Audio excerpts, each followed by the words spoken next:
Hello, I'm Joey. And I am Owen. And that's Takalili on my shoulders. Special guest star. Hey, say hello to the camera, Takalili. So the movie we saw today was It Follows. And it's one of two movies I was excited to see this year, because I'm not really excited to see anything this year. Which is sad considering that we have Star Wars coming out this year. And I'm actually shocked at how uninterested I am in the new Star Trek movie. Or Star Wars, whatever. Oh no, you just became like a white girl. I have the entire series of Star Trek The Next Generation on VHS and DVD. And you still can't tell the difference? Wow. I like Star Trek more than Star Wars. I like the episode where Kirk fights the stormtroopers. Oh my gosh. Anyways, I was really looking forward to this movie. I for those of you who've been watching this channel for a long time, you know I'm a big fan of John Carpenter. He's a big inspiration for me. And in this trailer, I saw a lot of John Carpenter stuff in it. Particularly one of the music cues that they had in the trailer was very reminiscent of one of the Halloween scores. I don't remember which one. It's been a while since I've seen Halloween. Halloween is one of the movies that he's made that I've seen the least. And it's for no other reason than I just kind of like to have space in between viewings of that movie. But I was really excited to see it. And I actually contemplated like maybe seeing it again tomorrow because it's an indie movie and where we live they never have indie movies here. So I was shocked that they just threw it in the theater for a week. And so I was like, oh, I'll see it again, support independent artists. But after like seeing it, I don't think I'm gonna do that. I liked it. I think this is like one-time viewing. I'm definitely gonna get it on Blu-ray at some point. And that'll be my second viewing is on Blu-ray. But so let's start with you. What did you think of It Follows? I followed quite well. It was so funny.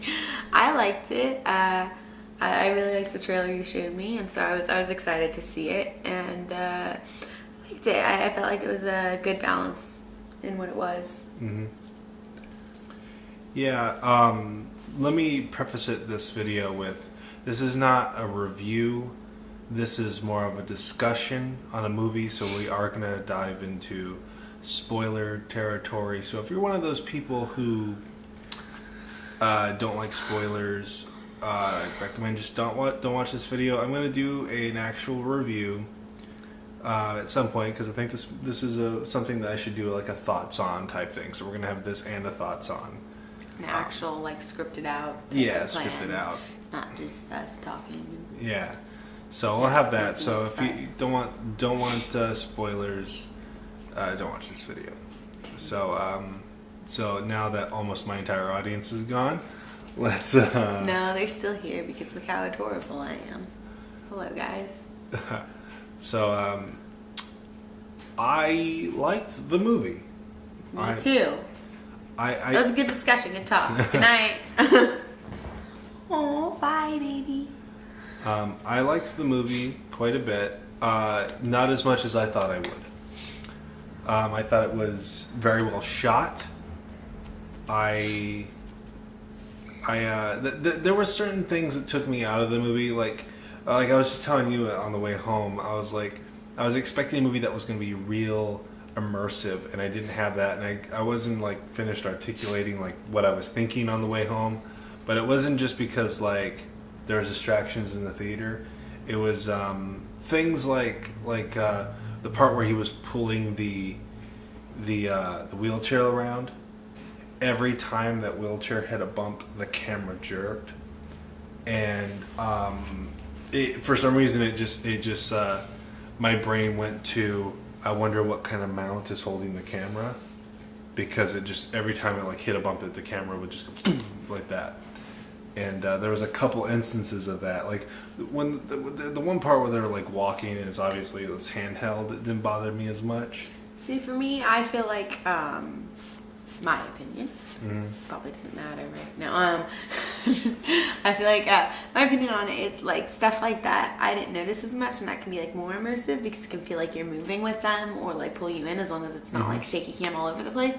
And I think it's like for some people it's just more of their mind looking into the details. You notice all the boom mics. I rarely notice the boom mics, you know. Boom mics are great though. I noticed one in a show the other day and I was really excited just because I felt like you'd be proud of me. But like, you know, I don't notice all the details because I'm more focused on what's happening. And so I think it's more immersive for someone that's less involved in the technicalities of film like me. You know, I pay attention.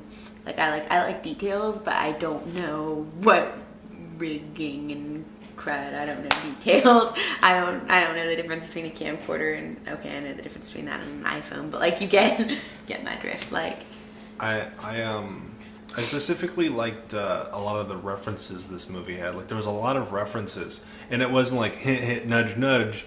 That was an homage, you know, kind of thing. Like a Cabin in the Woods was very much like that, but Cabin in the Woods was good because of it. Where this movie didn't have to rely on this is a reference to Hellraiser, this is a reference to Evil Dead. It was very subtle and it wasn't distracting from the movie. You could watch that scene on its own, and it could be its own scene and not just be like that's the scene from whatever movie. You know, it was very subtle, and I liked that about it. It was everything about this movie was an homage to. An older time, pretty much, the way it was shot and stuff. Back to like what just the immersion thing is one thing that like I like to pull me in. Was like how close it would get sometimes, like where you'd be so close to their faces, like where you wouldn't in a lot of movies, or like, you know, and it did that frequently, like where she's hanging out of the car and you can just kind of see her hand with the flower, or like different little things where you were really like up close, and it felt almost like you were too close sometimes, but I feel like that actually claustrophobic. Yeah, it felt good. Like I felt like that added to it and made it more immersive for me, and I thought that was a nice detail. Like it had beautiful shots in a lot of it. Yeah, cinematography in this movie is pretty great. It's gorgeous. For those of you that like are interested in getting into like movies and stuff like that, I'd say give this one a look. It has a lot of interesting things, but like I don't know, like shot composition and stuff like that. Demonic looking boobs. Yeah, there's some strange imagery in this movie. Don't cold shower. Just watch parts in that movie. Yeah. Let me make sure before we start talking about the weird stuff that I've thinking about everything. Make sure I have everything in my head. I'm kind of tired, so let me just think a moment. Let's talk about the actors in the movie. Okay. What did you think of them? They acted a lot.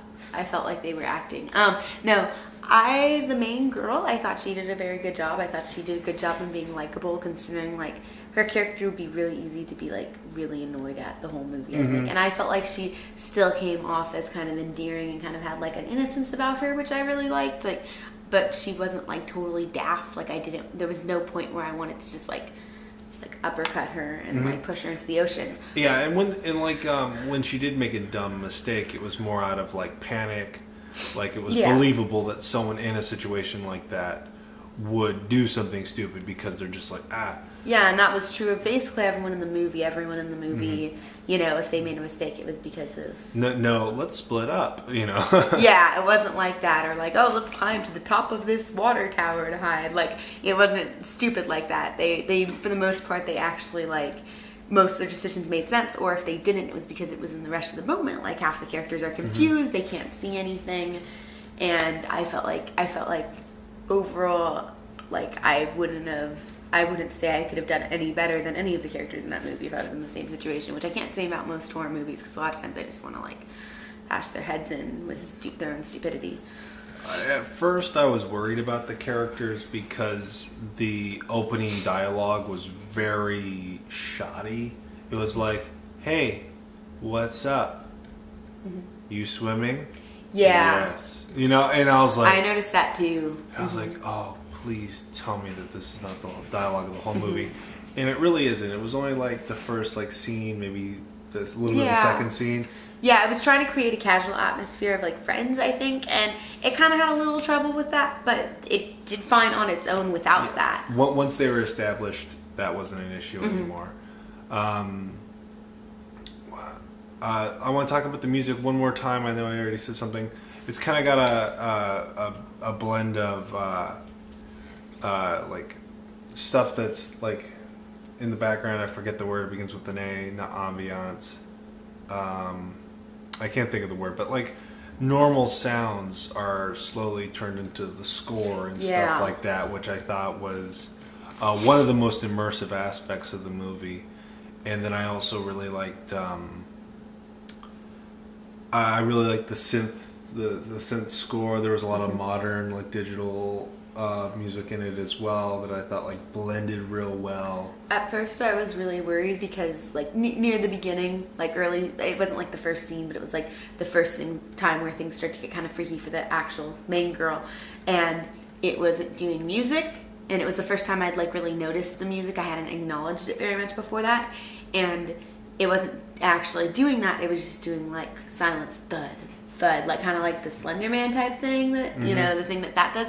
And I was worried that it was going to be like that the whole movie, and I'm not a fan of that because it is a trick, and I know a lot of music is a trick, but like it doesn't really, it just kind of, it brings me out of it. And so I was worried that that's what they were going to do anytime things got intense, but it wasn't what they did. They actually had a fantastic score for it that actually pulled you in, but not in a cheap, easy way. Yeah, and I was thinking about this as I was watching the movie, because there are some moments that are...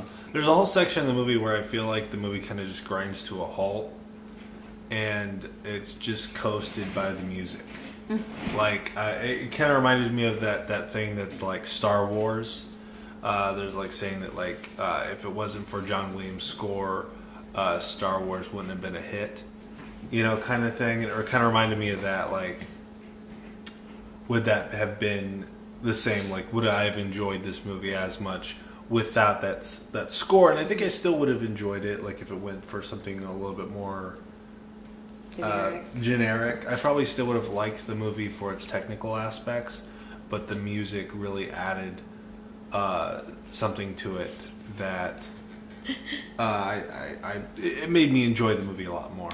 Yeah, and I agree with that. Like, I didn't actually notice, like, I noticed the music and I liked it, but I didn't notice the points you're talking about where it seemed to kind of like come to a halt and the music carried it, which probably shows that, you know, someone that's not paying as much attention, you know, I'm paying attention to the movie, but I'm not paying as much attention to the details and the actual creation of how this movie came to be. So, whatever. I know I probably sound so pretentious right now, but like, literally learning about movies and like how they're made and being like having such a passion for it has, honest to God, ruined my casual enjoyment of a movie. And I know I know how that sounds, but it's true.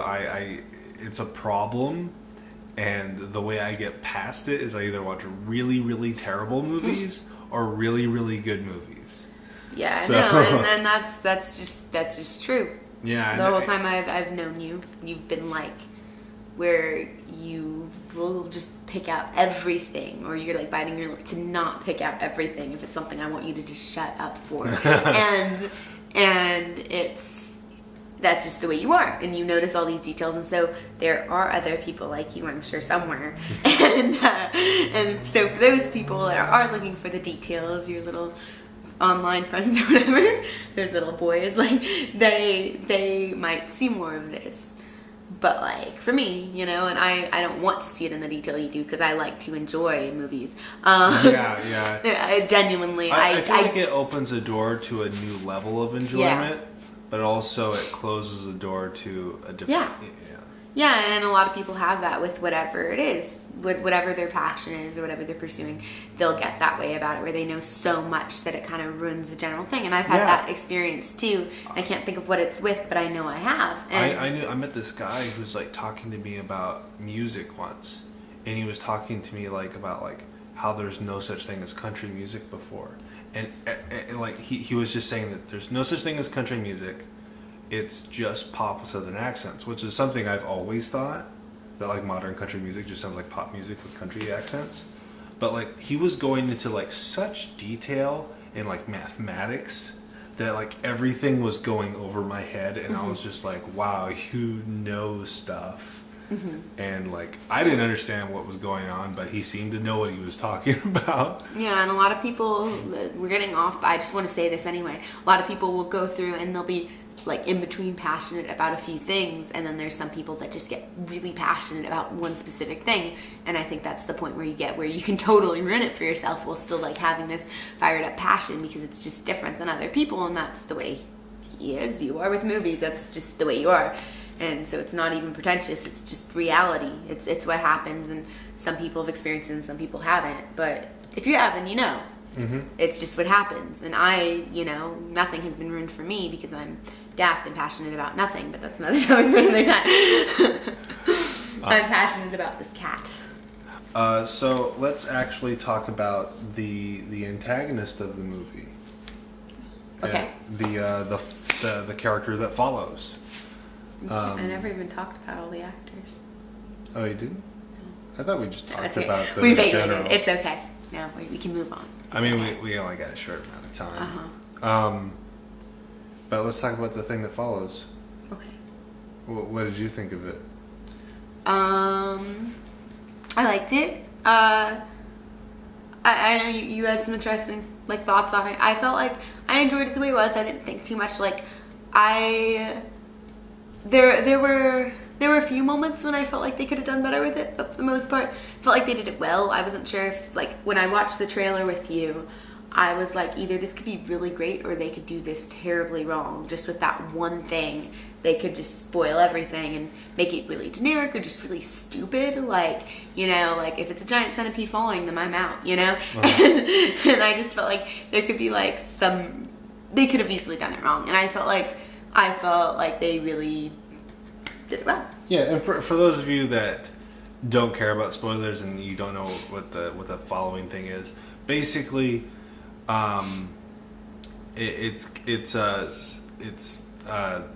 there's this guy. He sleeps with this girl, and then he knocks her out, and he says, after he sleeps with her, he says, every time there's this thing that's following me, and it's always going to follow me. If it catches me, it'll kill me, and then it'll go back and kill everyone else down the sex line. So he has sex with her. If it kills her, then it kills him, and then it kills the one before him, and on and on and on.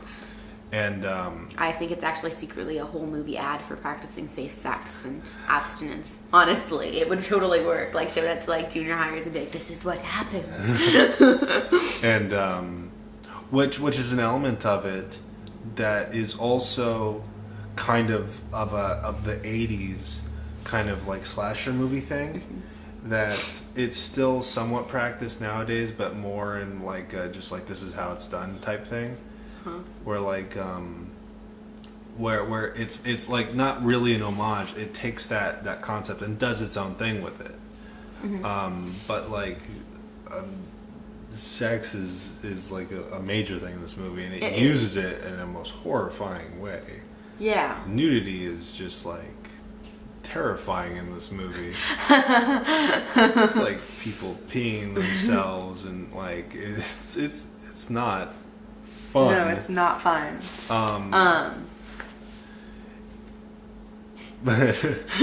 Cold showers. Yeah, it's the imagery, like this creature. I was saying this one on the way home. I felt like the thing that was following them would have been more effective if it was out of frame, or not out of frame, out of focus. Like, so you couldn't see it. I thought that would have added a level of like, what the heck is that, of just unsure if that's just someone walking up behind them or if it's the thing that follows. Like, I thought that would have been like a good thing to do. But every time it comes up, it's always in focus, and I think that took away from it a little bit for me, especially like they're like, look, there's the friend, and she looks different. Obviously, she's the thing that follows, and if it was like slightly out of focus, it would have been like, I wouldn't have automatically known it was the thing. I feel like it could have been frustrating there, just because like, not only like it shows it so much that it could have just gotten a little bit like, hey, yeah, it's blurry, like, you know. And I feel like it did have some really effective like shock with what they did with it, which was impressive, you know. Like, no one wants to see a character's mother like that. Oh yeah. That was troubling. Like, there was really troubling. That's what I mean. Like there, those moments I think were the most important ones for us to actually see it. Yeah, to actually see it. Like the spoilers at the end when she sees it's her dad. Like, that was an important moment. Yeah. Things like that, and there's no answers in this movie. Yeah, there's nothing. There's no answers. There's questions, but no answers. And from the moment this movie started, I thought it was going to end with the characters just walking, and then there was going to be something following them, and you weren't going to know if it was the thing that follows or just some person in the background. Yeah. From the first, like the moment I probably heard the title, I knew that was how it was going to end.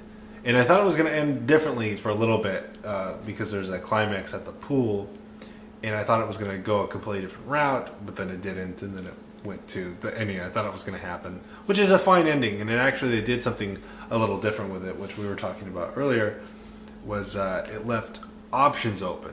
Left a lot of options open. It wasn't just the thing that follows. There's other routes it could have went, and it leaves possibilities, and I appreciated that. Yeah, it was very open, and it did that several times throughout the movie, but then there would be a little bit of a resolve, you know, go down, and that in the end, you don't get the resolve, and it was good. And when we were discussing actors, the guy that did play the leading guy or whatever, I felt like he did do a very good job. I felt like he did a likable job, even though everyone depicts him as a creep like half the movie. Like, everyone's calling him a creep, all the other characters. Oh yeah, I thought that was more playful though. I don't know. I call it an attitude. I guess it would benefit from another watch. But yeah, it was the thing was really creepy. Yeah, there was no point when it was something you'd want to see.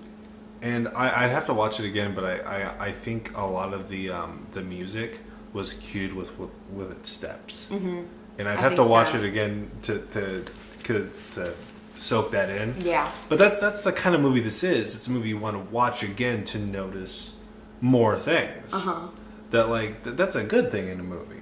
Joey, you should stop moving. You're bothering Tekalele. No, yeah, there was a lot to notice. I would love to watch that movie again.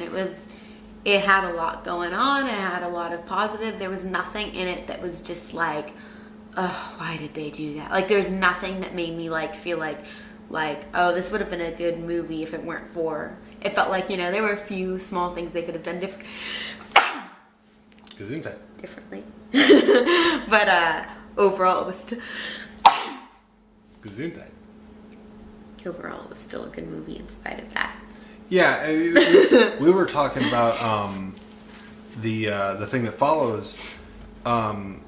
It's basically invisible. You can only see it if you had sex with someone who, like, yeah, it's kind of like a chain letter or an STD. It's like that if you get it, you can see it.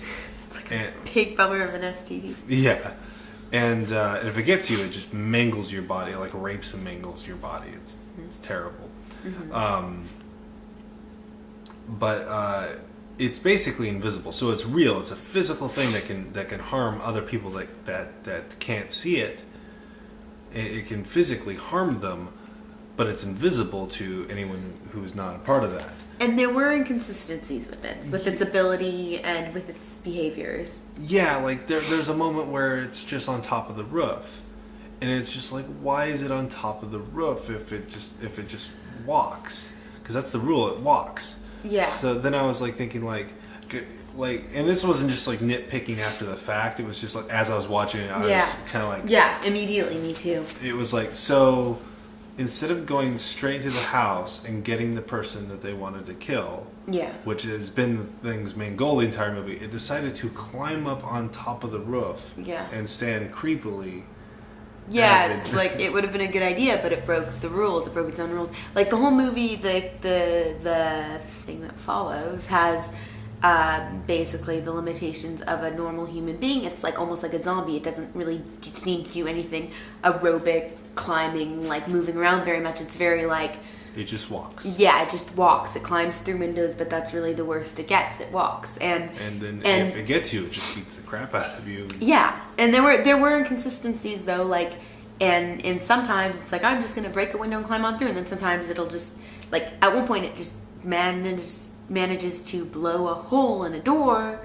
And there's no, like, rock that it threw or anything I saw, unless I missed something. But then at other points, it just stands there knocking on doors for, like, forever. It's just like, hey, let me in, man. Like, it just kind of hangs out for forever. And then there's also, you know, like, the one scene where you get to see it really attack. That one, like, it just lunges. But then another scene that's, like, close to her, and it's like, I'm going to play with your hair for a while. What color are your extensions? Like, and then I felt like that kind of messed with its own rules. Yeah. But it wasn't so much that it pulled me out. The only one that pulled me out really was it on the roof, because it was such a drastic break of its own rule. Yeah, and towards the end of the movie, they throw a sheet over it so they can see it. So obviously this thing is a physical being. It's displacing air. But you don't know for quite a while if it is a physical being. Yeah. It's cool, kind of cool. Yeah. So it's displacing air. It's a physical entity of some kind. And they push it into the pool. And then they're like, I can't see it. It's in the pool. And this harkens back to me watching Memoirs of an Invisible Man as a kid, where he goes in the water and he looks like a human air bubble, like a human-shaped air bubble, because, you know, he's invisible. You can see his shape in the water. And I know that's another movie, but that's kind of like where I drew from. I was like, wouldn't they be able to see it in the water? And probably just no one thought of that in production. Yeah, well, this is a low-budget movie. My Name is Bruce, the Bruce Campbell movie, was a $5 million movie. This was a $1 million movie. So, big difference, you know. Oh, yeah. So, like, this movie looks like it was... Honestly, My Name is Bruce looks like a $1 million movie. And this looks like a $5 million movie. So, kudos for the people who made this. Oh, yeah. And I definitely want to watch it again, because it's one of those movies where, like, I could either love this the second time or still feel the same. Same here. And I want to watch it again on DVD in the comfort of my own home. And theater was great, though. The music sounded great in the theater. Yeah. But I think I'm going to keep an eye out on this guy's name. I'm not sure if it's his first movie or anything, but if he has directed others, I'll do what I did with Nicholas Winding Refn and just watch all of his stuff. Yeah. One thing I was saying I liked too, it hasn't come up, is like I felt like it was fairly timeless. They didn't include did you want me to wait to talk about that? No, I was just agreeing with you. Like they didn't have cell phones. They didn't really have that. It didn't establish, like, in some scenes or in a lot of the ways they talked, it sounded like it was kind of modern, but it wasn't like it was trying to sound modern. It just sounded kind of normal. But yeah, like a lot of the, like, you know, like in the houses and stuff, it would look almost like it could be from the 50s, or like the TVs they were watching looked like really old fashioned, but then like not so old fashioned that it was just kind of like, you know, it looks sort of vintagey, but it passes for modern. And their clothes they weren't really what's fashionable now, but they weren't what's fashionable 20 years ago either. It was just that everything looked very good, and it felt like it will translate really well down the line. In 10 years, they won't be like, oh, this is obviously from 2000 and whatever year, 15. Excuse me. One thing that I just remember this is a pet peeve of mine. I absolutely hate this in movies, and I know this is a $1 million movie, but I've seen it done in like $300 million movies. They'll have an ancient TV from like 1985, but the picture quality on the TV will be HD with like a distort filter on it, and it's so obviously like put there in post. Drives me nuts.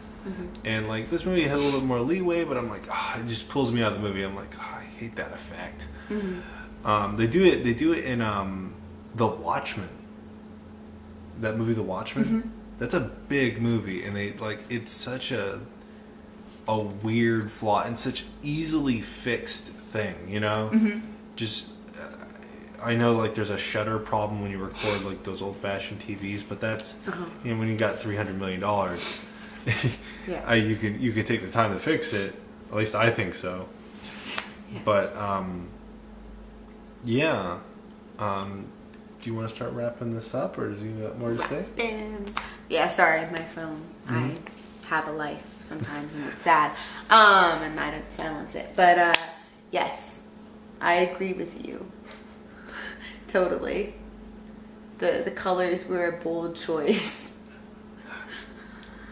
I'm very tired. I'm sorry. Yeah, we're both tired. We're very, very tired. We've had big days. And look at Tekka lately. She's so tuckered out. Baby, you're the cutest one here. But yeah, we could wrap this up. I think I said everything I pretty much wanted. Yeah, I think so too. Hopefully. I think like I just kind of got like nitpicks, and nitpicks aren't legitimate criticisms. Well, I guess they can be, but Yeah, if I'd seen this movie with like just one of my friends, one of my homie G's, like I would just been like, that was good, and they would have been like, yeah, that was good, and I would have been like, I really liked this, and they would have been like, I liked that, and then we would have, I don't know, gone and painted each other's nails or whatever girls do these days. But like, especially if it was like Troy or Kelly. But like, the only reason I even look for these they're not things- going to know that Kelly's a boy. Oh, Kelly's a boy. Kelly's a man. That joke wouldn't translate. Yeah, I don't think about it. I'm talking to you. But I only noticed these tiny flaws and stuff because I knew we'd probably end up doing a Joey and Owen watch, and because when I watch stuff with you, I look for stuff like that unless I just want to shut up and enjoy it. And so most of the time, I will, especially if it's something you chose, I'll look for that stuff and I'll watch out because I want to have an opinion and I want to be able to discuss and relate to this dude. But if I was just going normal people, I would just think, that's good. Yeah, you should see it. Go. And I really enjoyed the movie. I want to sit on it a little bit more and think about it, and I'll have a full review later on in the week, because I'm still thinking about it, honestly. That's what these are for. These are just discussions. Yep. I kind of sort out my thoughts. I bounce them off of you. I hear yours, and it can, fat. I can, formulate an opinion. And I really liked the movie. If you haven't seen it and you kept on watching because you don't care about spoilers, I recommend you check it out. Yeah, go check it out. Support independent filming and cred. So, see you later.